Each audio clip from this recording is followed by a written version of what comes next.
ചെറുപയറും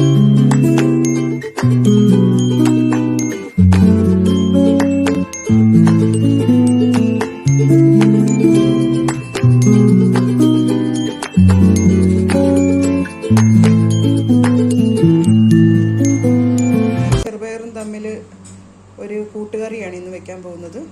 അതിനായിട്ട് ചെറുപയർ ഇങ്ങനെ വെള്ളത്തിലിട്ട് കുതിർക്കാൻ വെച്ചേക്കുവാണ്. ചെറുപയറിൽ ആവശ്യത്തിന് വെള്ളം 2 ഗ്ലാസ് വെള്ളം ഒഴിച്ചിട്ടുണ്ട്. ഇതൊഴിച്ചിട്ട് ഇനി കുക്കറിൽ വെച്ച് അടുപ്പിൽ വെച്ച് വേവിക്കണം. ഇതിൽ കുറച്ച് ഉപ്പും ആവശ്യത്തിനുള്ള ഉപ്പും മഞ്ഞൾപ്പൊടിയും ഇട്ടിട്ടുണ്ട്. എന്നിട്ട് വേണം ഇനി ഇത് വേവിക്കാൻ വെക്കാൻ. ഇത് ആ കറിക്ക് വേണ്ടിയിട്ട് അരയ്ക്കാനുള്ള കൂട്ടുവകകളാണ്: തേങ്ങ, വെളുത്തുള്ളി, ചെറിയ ഉള്ളി, ജീരകം, നല്ല ജീരകം കേട്ടോ.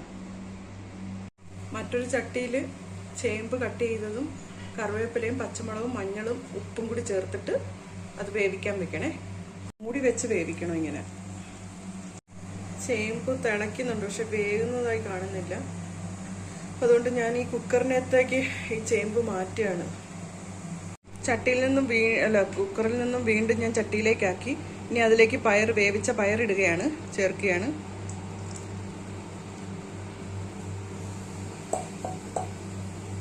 ഒന്ന് ഇളക്ക്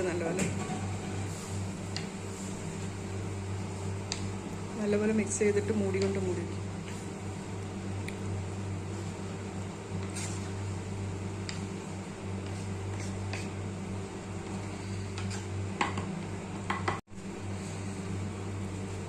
അത് മൂടി വെച്ചു. മൂടി കൊണ്ട് ഇനി അതിരുന്ന് വെന്ത് കഴിയുമ്പോൾ എടുക്കാം. ഇത് സലാഡാണ്. ഞങ്ങൾ ഡെയിലി ഇങ്ങനെ സലാഡ് എന്തെങ്കിലുമൊക്കെ ഉണ്ടാക്കാറുണ്ട്. ഇന്ന് കൂട്ടുകറിയാണല്ലോ, ചേമ്പും ചെറുപയറും തമ്മിലുള്ള. ഇന്ന് ഞങ്ങൾക്ക് അന്നേരം ഇതിൻ്റെ കൂടെ സലാഡ് അവക്കാഡോയും ഗ്രീൻ ആപ്പിളും ക്യാരറ്റും കുക്കുംബറും പിന്നെന്തുവാ ഒനിയൻ, ഇത് ഇത്രയും ചേരുവകളാണ് ഈ സലാഡിലുള്ളത്. പിന്നെ ഞാൻ കഴിക്കുന്ന സമയമാകുമ്പോഴാണ് ഇതിലേക്ക് ഇത് മിക്സ് ചെയ്യുന്നത്.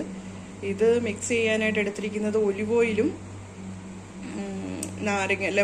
ലെമൺ ജ്യൂസും ഉപ്പും, ഇത്രയാണ് ഇത് മിക്സ് ചെയ്യാൻ എടുത്ത് വെച്ചേക്കുന്നത്. അത് മിക്സ് ചെയ്തിട്ട് കാണിക്കാം കേട്ടോ. സലാഡിലേക്ക് കുറച്ച് മല്ലിയിലയും കൂടിയൊക്കെ ചേർത്തിട്ടുണ്ട്. നല്ലപോലെ മിക്സ് ആക്കി വെച്ചേക്കുവാണ്. ഇനി ഞങ്ങൾ ഫുഡ് കഴിക്കാൻ പോവാണ്. അപ്പോൾ ഇനി ചേമ്പിൻ്റെ കറി ആവുന്നതേ ഉള്ളൂ. അതിൻ്റെ ആക്കുന്നുണ്ട്, ഇപ്പോൾ കാണിച്ചു തരാം. നമ്മുടെ ചേമ്പും ചെറുപയറും കൂടിയുള്ള കറി റെഡിയായി. അതിലേക്ക് ഇനി തേങ്ങ ചേർത്തു. തേങ്ങ അരച്ചു വെച്ചിരുന്നല്ലോ, തേങ്ങയും നല്ല ജീരകവും വെളുത്തുള്ളിയും 2-3 ചെറിയ ഉള്ളിയും കൂടി ചേർത്തിട്ടാണ് ഇത് അരച്ചത് കേട്ടോ. അപ്പോൾ ഇതിലേക്ക് മിക്സ് ചെയ്ത് ഇനി ഇത് കൂടുതൽ തിളയ്ക്കാൻ പാടില്ല. തേങ്ങ ചേർത്ത് കഴിഞ്ഞിട്ട് പിന്നെ തിളച്ച് കഴിഞ്ഞാൽ കൊള്ളൂല്ലല്ലോ, അതിൻ്റെ ടേസ്റ്റൊക്കെ അങ്ങ് മാറും. അപ്പോൾ ഒന്ന് ചെറുതായിട്ടൊന്ന് ചൂടായാൽ മതി. ഇനി ഇതിലേക്ക് വെള്ളമൊന്നും ഒഴിക്കില്ല, ഇതിൽ തന്നെ എടുക്കുക. അപ്പോൾ നിങ്ങൾ ഓർക്കും ഞങ്ങളിപ്പോൾ പല ചട്ടികൾ മാറിയല്ലോ എന്ന്. അപ്പോൾ ഈ ചട്ടിക്കൊക്കെ ഇങ്ങനെ അടിച്ചു പിടിച്ച് ഇങ്ങനെ വന്നപ്പോൾ ഞങ്ങൾ അത് മാറ്റിയതാണ്. അതിലൊന്നും വിചാരിക്കരുത്. അപ്പോൾ ആദ്യം കുക്കറിൽ കണ്ടു, പിന്നെ ഒരു ചട്ടിയിൽ കണ്ടു, പിന്നെ ഇപ്പോൾ വേറൊരു ഫ്രൈ പാനിൽ കണ്ടു. അപ്പോൾ നിങ്ങളൊന്നും വിചാരിക്കരുത് കേട്ടോ. അതായിട്ട് ഞാൻ അഡ്വാൻസ്ഡ് ആയിട്ട് അങ്ങ് പറഞ്ഞേക്കുന്നതാണ്. ഇനി അതൊന്ന് മൂടി വെച്ചേക്ക്.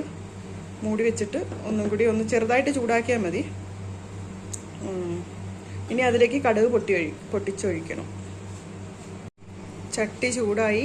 ഇനി അതിലേക്ക് വെളിച്ചെണ്ണ ഒഴിച്ച് വെളിച്ചെണ്ണ ചൂടാകുമ്പോൾ കടുക് ഇടണം. കടുക് വറ അല്ലടി. ഇതിപ്പം ഞാൻ വെച്ച കറിയാണ്, എൻ്റെ റെസിപ്പിയാണ്. എങ്ങനാവും എന്താവും എന്നൊന്നും അറിയത്തില്ല. ഇനിയിപ്പം ഇത് കണ്ടിട്ട് പിന്നെ എൻ്റെ ചേച്ചി പിന്നീട് ഉണ്ടാക്കിക്കോളും. എണ്ണ ചൂടായിട്ടുണ്ട്. അപ്പം ഇനി കടുക് ഇടുകയാണ് അതിൽ.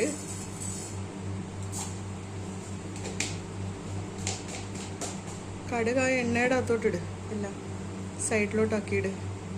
എണ്ണ ഒരു വശത്ത് കിടക്കുന്നു.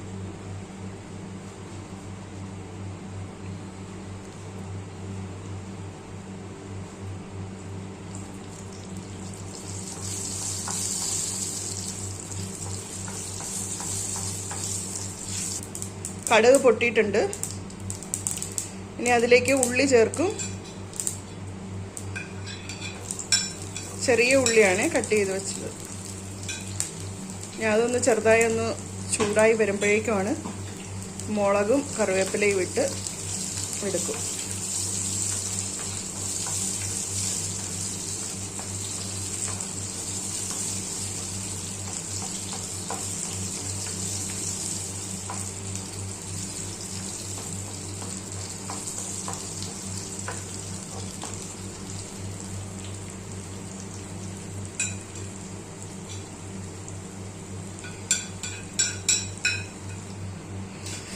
ഇനി അതിലേക്ക് ഉണക്കമുളക് വറ്റൽമുളക് ഇടുകയാണ്.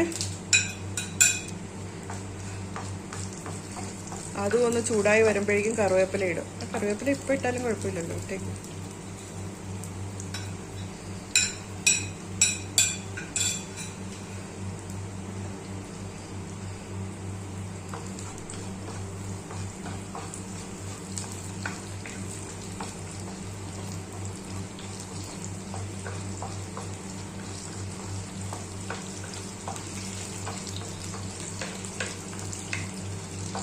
ഇനി ആ കടുക് പൊട്ടിച്ചത് ഈ കറിക്കുള്ളിലേക്ക് ഒഴിക്കുകയാണ് കേട്ടോ.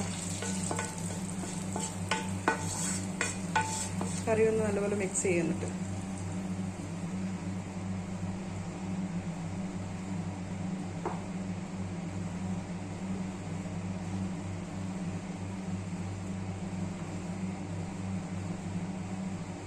അപ്പം ഞങ്ങളുടെ ചേമ്പ് ചെറുപയറും കൊണ്ടുള്ള കറി റെഡിയായി. സലാഡും റെഡിയായി. ഇനി ഞങ്ങൾ ചോറ് കഴിക്കാൻ പോവുകയാണ്. എല്ലാവരും വന്നോളൂ. Okay, by.